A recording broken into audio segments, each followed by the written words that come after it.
In a dimly lit prison cell, two men stood with contrasting expressions. Victor, the deputy consul, appeared unfazed while Chihuahua, the general secretary, looked on with a mix of shock and concern. Before them stood a blond man with a beaten-up face, who was screaming and shouting at them, calling them all sorts of names. The man continued to yell, accusing Victor of pulling some kind of stunt that would result in his father retaliating against them. He threatened to kill both of them once he was released, promising never to forgive them for what they had done. Chihuahua was visibly distressed by the situation and turned to Victor, asking why the man had been beaten so brutally. Victor asked if he thought he had overdone it, to which Chihuahua responded with a resounding yes. He expressed his disbelief that anyone could inflict such serious injuries on another human being, comparing the victim to a meat bag. But Victor didn't seem to care. He walked towards the cell with a cold smile on his face, assuring Chihuahua that he hadn't even started yet. Chihuahua, on the other hand, looked shocked and disbelieving. He asked Victor what he was planning to do,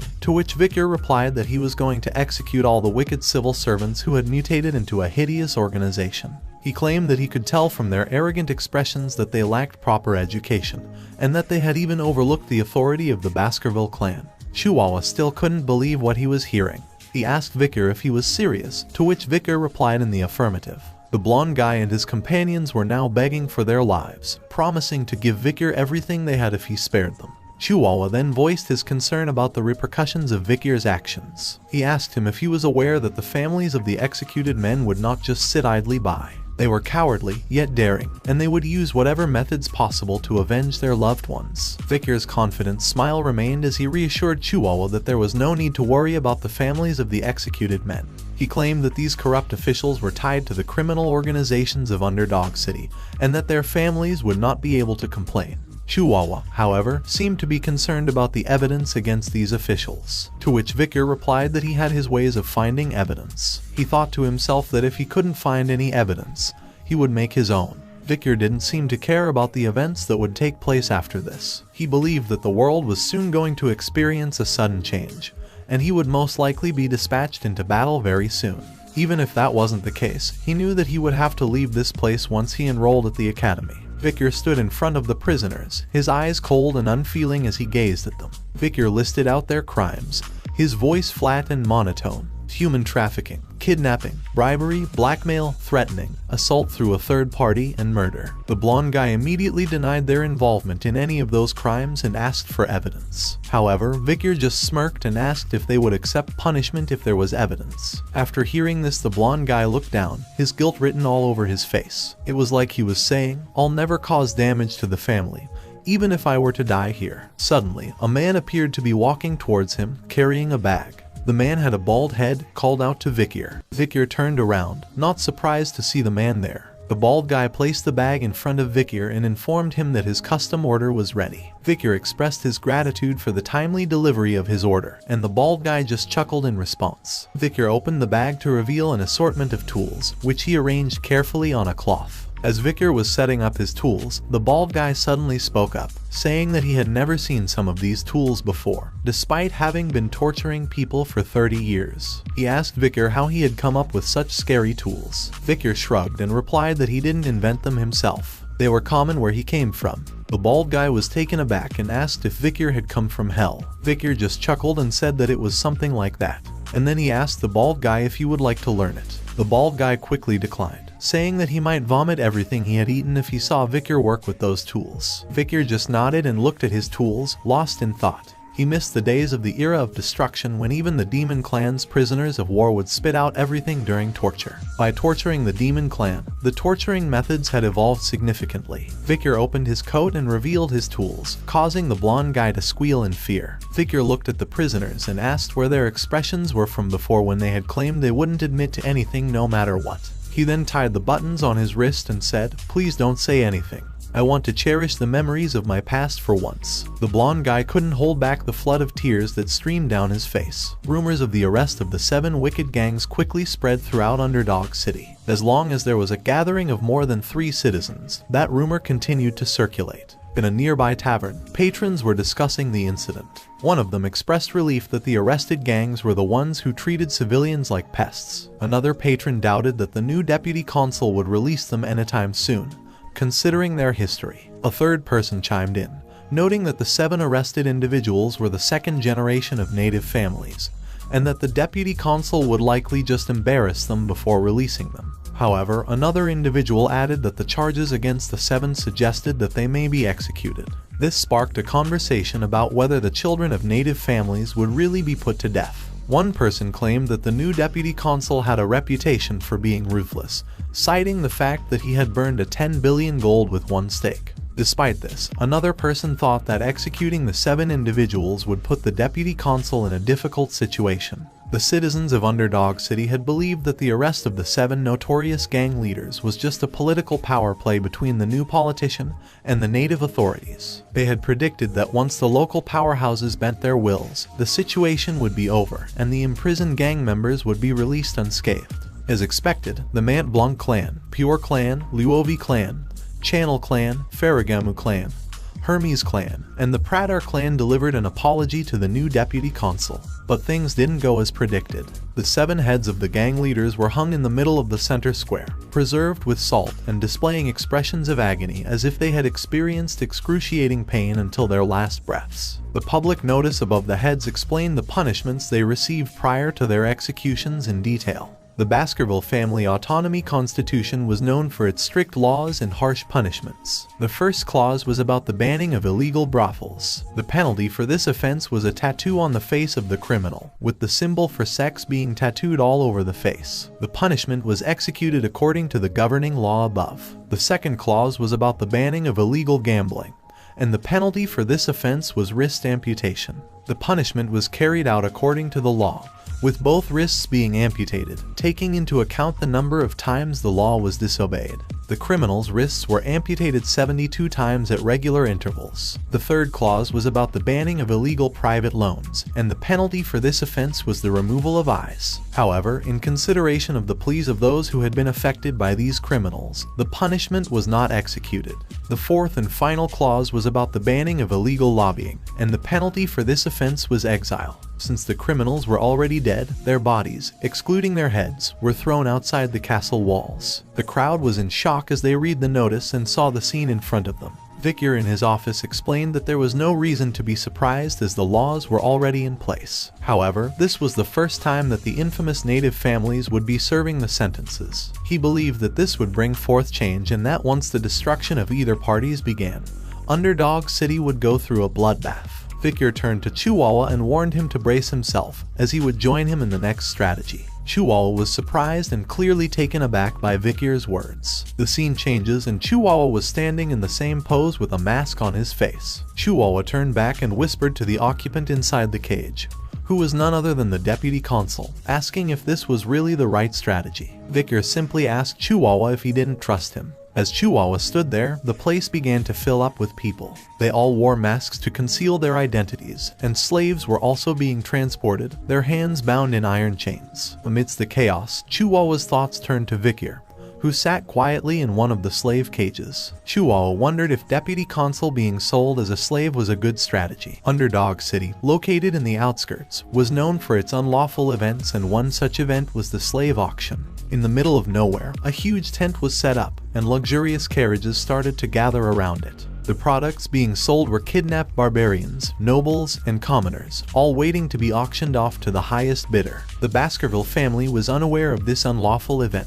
The auctioneer, standing in front of the crowd, greeted them and welcomed them to the circus. The auctioneer noticed the arrival of Chihuahua's group. He greeted them with a smile, recognizing their signature trait as an exclusive feature of the Mont Blanc clan. He looked at their identification paper and saw that they were there as sellers. He expressed his concern that the Mont Blanc clan did not like the slaves they had purchased in the last auction, as they were precious customers who always purchased a large number of slaves. Chihuahua replied that they were satisfied with the quality of the slaves sold here. The auctioneer's attention was drawn to Vicar, who was in a cage with black hair and red eyes, a rare product. He promised to take responsibility and sell it at a good price. Chihuahua agreed and left it to him. The auctioneer bid farewell to Chihuahua Mont Blanc, hoping that he would enjoy his time at the circus. Inside the tent, the auctioneer stood on the stage as the crowd murmured amongst themselves. Some discussed the trend of mysterious-looking slaves, while others preferred pretty and good-looking slaves. Some were attracted to the tragic backstories of fallen nobles or kidnapped nobles. But everyone agreed that they hoped for many good products that day. The auctioneer then introduced the first item, a secret embezzlement by the Baskerville family's knights. It was an rank monster known as the Merciel, a cow species found in the depths of hell and said to inhabit another world.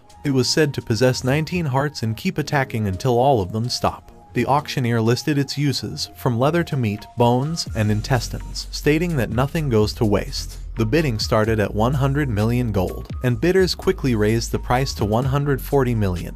Then 200 million, and finally 250 million gold. The auctioneer announced that they had hit 250 million gold and asked if anyone else wanted to bid. When no one else spoke up, he slammed the hammer and declared the item sold. The auction continued with more items, each with their own unique qualities and uses. The crowd eagerly bid on each product, hoping to score a valuable purchase. And so, the slave auction at the circus continued, a dark and unlawful event that remained hidden from the eyes of the law. As the bidding for various products continued, the auctioneer urged the bidders to move on to the next product. However, a worker whispered something in his ear, and the auctioneer appeared surprised. He announced to the crowd that a rare item had arrived, picked up by the slave businessmen from a deep jungle, from a warrior tribe in the La Rouge-et-Lenoir Mountains jungles, the barbarian of Balak. A girl who appeared fierce was brought onto the stage, and the auctioneer encouraged the bidders to try and tame a wild slave, as it would be a chance to put their training techniques to the test. However, despite the auctioneer's efforts to start the bidding at 5 million, nobody placed a bid.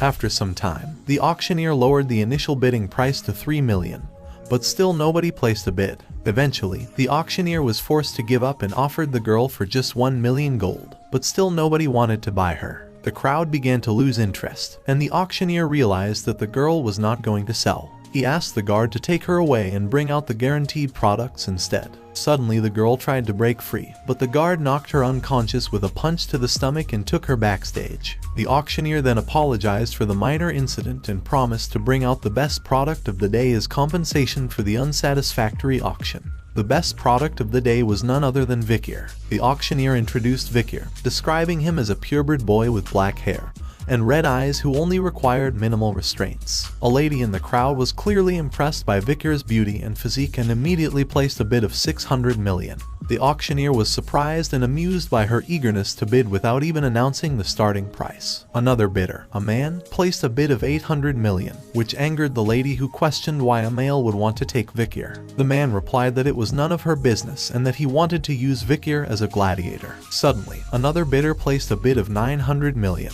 And then a bidder with the number Placate 99 raised the bid to an astonishing 6 billion. The auctioneer was surprised and asked if anyone else wanted to bid. The crowd looked towards the bidder, a masked man who was recognized by some as Baron Gambino from the granary. The people commented on his deep pockets and recent increase in wealth due to taking over underground funds. The Baron had just spent 6 billion to buy a slave, and his attendant expressed concern that he was spending too much. However, the Baron was confident that he could resell the slave for a higher price in the capital and still make a profit. The attendant raised another issue, telling that he would only profit if the slave's body remained unscathed. This angered the Baron, who lashed out at her and reminded her that he had taken her in when she had nowhere to go and now she was arrogantly biting the hand that fed her. The auctioneer announced that customer 99 was the winning bidder for the slave, Vikir. As Vikir was brought before Baron Gambino, the Baron examined him closely and thought to himself that Vikir looked even better up close. Addressing Vikir, Baron Gambino declared that he now belonged to him and assured him that he was not a bad person,